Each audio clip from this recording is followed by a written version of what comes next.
Алматы жастары бағдарламасы бойынша берілген направлениені қалай аламыз? Қараңыздар, Алматы жастары .kz сайтқа кірдік. Посмотреть заявку или жеке кабинетке кіру войти кнопкасын басамыз. Одан кейін өзіміздің электронды цифрлы қолтаңбамыздың бірінші кілт арқылы ауытпенен кіреміз. Яғни паролімізді набирать етіп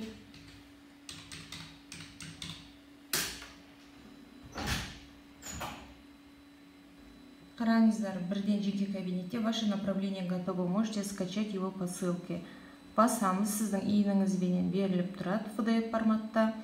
Бассаңыз, сізге направление шығады.